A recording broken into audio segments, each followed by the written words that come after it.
लातूर फक्त काँग्रेस आणि only on Amit भैयाचा पंजा. भारतीय जनता पार्टीला काँग्रेसने त्यांची जागा दाखवून दिलेली आहे.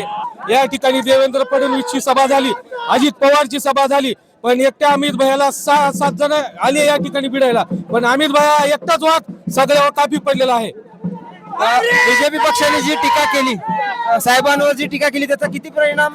खूप परिणाम पडलेला आहे. साहेब म्हणजे आम्ही देवाच्या स्वरूपामध्ये साहेबांना आम्ही मानतो, आणि साहेबांबद्दल जर अपशब्द बोललेला असेल त्याला लातूरकरांनी जागा दाखवून दिलेली आहे. या निवडणुकीच्या वेळेमध्ये वंचित आणि काँग्रेस पक्षाला सर्वात जास्तीत जास्त निवडून देऊन त्यांना पक्षाला त्यांची जागा दाखवून दिलेली आहे.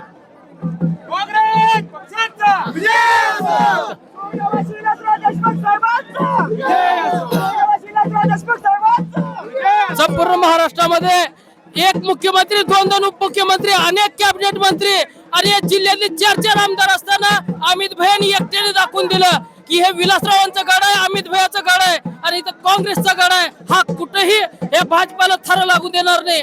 अशी ही निवडणूक जिंकून अमित भैयांनी आपला ठसा या लातूरवर उमटवलेला आहे आणि हा जिंकलेला आहे.